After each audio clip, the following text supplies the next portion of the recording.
इन्होंने जो भी प्रॉमिसेस किए था या लोगों ने फिर से इनको एक चांस दिया था कि आ जाएं कुछ करे जो इन्हें प्रॉमिस किया था। ये नहीं कि हमने बोला था या कुछ किसी और ने, इनके ये प्रॉमिसेस थे इनकी ज़बान से कि यहाँ जी पावर फ्री होगा, इतने यूनिट्स फ्री होंगे, फिर राशन फ्री होगा, फिर उनने उसमें भी ट्विस्ट लाया, अब जी ये वाले राशन कार्ड वाले को मिलेगा, बाकी पब्लिक कहाँ जाएगी वो इनको नहीं एहसास है। जिन्होंने इनको जितवाया उनको इन्होंने धोखा दिया। एंड आपने देखा होगा आज़ाद साहब का टाइम जो था, आपने देखे कितने डिस्ट्रिक्ट्स बन गए, कितने स्कूल्स, कितना एजुकेशन पे उन्होंने काम किया, मेडिकल इस पे काम किया। एंड इनका हाल देखिए, आप हॉस्पिटल्स जाइए वहाँ बेचारे लोग परेशान हैं, एजुकेशन का हाल देखिए वहाँ स्टूडेंट्स परेशान हैं। ये डिसाइड ही नहीं कर पा रहे इनको क्या, इनका मैनिफेस्टो फेल है। This a fail government. इन्होंने जितना भी किया है वो सारा फेल है। जो भी इन्होंने मैनिफेस्टो में लिखा था वो सारा आज तक फेल हो चुका है। आप किसी भी एमएलए के एरिया में जाइए कि देखिए वो काम ही नहीं कर पाते। और वर्स्ट पार्ट ये बोलते हैं हमारे हाथ में कुछ नहीं। भाई क्या आपके हाथ में होना चाहिए? क्या लिखा देना चाहिए कि आप करें? अगर कोई ये कह रहे जी हमारे को एडमिनिस्ट्रेशन मानती नहीं है तो for what they are there? He is a chief minister, he can suspend the officer, that's it, finish. जो ऑफिसर काम नहीं करता उसको एक हार्ड डिसीजन ले लीजिए so the other officers will be alert. आपने देखा होगा जब आज़ाद साहब थे कुछ ऑफिसर्स ने भी उनके टाइम नहीं काम किया, but he suspend them, he transfer them. जो वहाँ डिजर्व करता उनको लाइए, उनसे काम लीजिए। वो एडमिनिस्ट्रेशन में बैठे हैं एंड आपको तो इलेक्ट किया है, आपका तो काम है उनसे काम करवाना, काम लेना। जो काम नहीं करते suspend them, throw them out. पता चले कि हाँ भाई एक गवर्नमेंट बनी। नहीं तो ये तो गवर्नमेंट तो क्या, मुझे लगता है इनके हाथ से कभी कुछ होगा ही नहीं। अगर इनको करना होगा तो ये वैसे भी कर सकते थे। अब ये बहानेबाजी चल रही है कि हम जी हमारे को करने नहीं देते, हमारे को कर नहीं पाते। इनका ये था कि हम जी स्टेटहुड वापस लाएंगे। आज तक ये स्टेटहुड के बारे में कुछ नहीं कर पा रहे, खाली बोलते जा रहे, करते कुछ भी नहीं है। I don't think so this is going to work out any more. अगर गवर्नर साहब काम कर सकते हैं तो ये क्यों नहीं कर सकते हैं?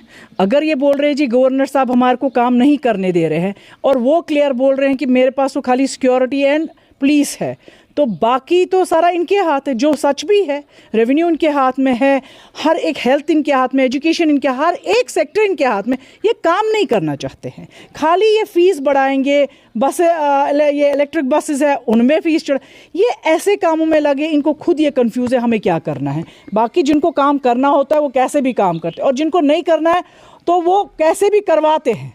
ये गवर्नमेंट कभी कुछ नहीं काम कर सकती। इन्होंने 70 ईयर्स से यही किया है, आज भी वही कर रहे हैं। ये कभी नहीं कुछ कर सकते।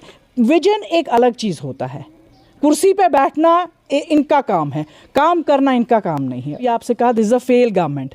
तो आप पानी को ले लीजिए, आप पावर का देखिए, वही हाल पावर का भी है, वही हाल पानी का भी है।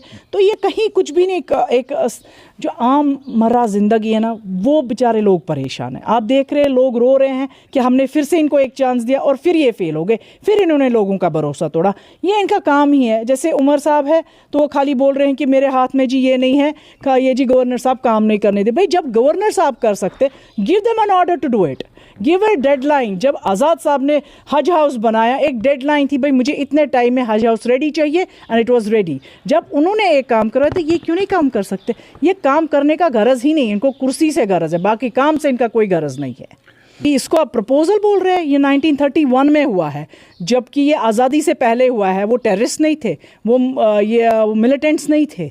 उन्होंने कौम के लिए लड़ा था, उन्होंने एक कंट्री के लिए लड़ा था। एंड वो तब तो हिंदुस्तान पाकिस्तान था ही नहीं कहीं, तब तो 1931, हम तो आज़ादी 47 में हुए हैं, तो 31 और 47 में तो बहुत फ़र्क है। ये क्या मतलब है कि हमने जी प्रपोजल दिया है? ये आज का नहीं है, ये बहुत पहले से हुआ है, हमारी आज़ादी से पहले हो चुका है ये। So they should continue with this. And holiday क्या अब प्रपोज करना है? जब हॉलिडे पहले से थी तो अब क्या इसको प्रपोज करना है? ये आपसे कहा ये फेल गवर्नमेंट है। ये कोई डिसीजन एक प्रॉपरली नहीं ले पा रहे हैं। 10 दिन में ये डिसाइड कर नहीं पा रहे कि आज ये बोल रहे हैं जी अब जी एक टाइमिंग है, जबकि बच्चे भी यूज्ड हो गए थे। अब बाहर वाले कंट्रीज़ में देखिए, स्टेट का तो दूर की बात है, कंट्रीज़ में देखिए, वहाँ बच्चे 6 बजे रेगुलरली वो स्कूल जाते हैं, सुबह 7 बजे स्कूल होते हैं एंड 7 बजे से लेके 1-12 बजे तक उनके स्कूल होते हैं and at by 1 they are at home.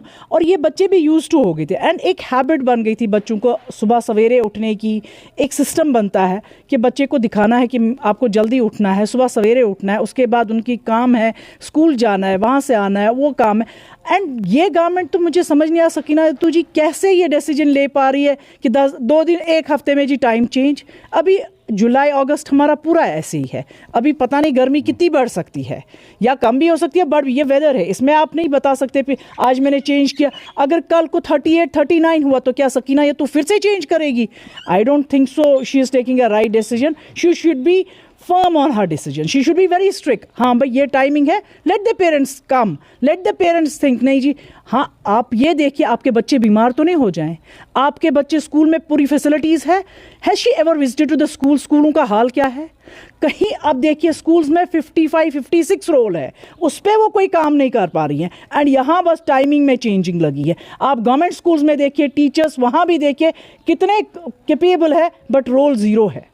Orders निकलना इजी है बट उनको इम्प्लीमेंट करना बहुत टफ लगता है। मुझे लगता है ये कोई इम्प्लीमेंट ही नहीं कर पाते हैं, ये कोई डिसीजन ही नहीं ले पा रही है क्या करना है क्या नहीं करना। वही हेल्थ का भी हाल है, वही मेडिकल का, एजुकेशन का भी हाल है, जो भी इनको कोई सेक्टर्स दिए ये सारे सेक्टर्स में फेल है। पावर का देखिए, लोग इतनी गर्मी में इतने परेशान है, भाई पावर नहीं रह रहा, पावर प्रॉब्लम है, कुछ नहीं कर पा रहे। अब इससे ज़्यादा क्या फेल होंगे ये लोग? लगता है जर्नलिस्ट टुवर्ड्स एनसी ज़्यादा जाते हैं, इसलिए वो डीपीएपी की ओर ज़्यादा ना ध्यान नहीं देते। जिस दिन आप डीपीएपी को देखेंगे, आप देखेंगे हर 2 हफ्ते में यहाँ मीटिंग्स होती है, हर 2 हफ्ते में डिस्ट्रिक्ट्स में जाते हैं। आज़ाद साहब खुद अटेंड करते हैं मीटिंग्स, लोगों से मिलते हैं, उनके सारे जितने भी वर्कर्स हैं, जितने भी लीडर हैं डीपीएपी के, वो हर एक जगह है, ग्राउंड लेवल पे है। तो आज आप मेरे पास आए तो मैं भी तो डीपीएपी से ही हूँ। इट डजंट मीन्स कि we have to come to on media. हाँ, अब दूसरी बात है आप जर्नलिस्ट ज़्यादा इनसिक्योर ज़्यादा इस टाइम खींचे जा रहे हैं, but it's not like that, matters hardly matters. And ये चले गए थे जब इलेक्शन पार्लियामेंट इलेक्शंस थे उससे पहले ही चले गए थे, कुछ असेंबली से पहले चले गए थे, तो हार्डली मैटर्स। जहाँ वो गए उनका हाल देखिए, वहाँ आपस में उनकी लड़ाइयाँ हो रही है। तो जब ये यहाँ नहीं कुछ कर पाए तो वहाँ क्या कर सकते हैं?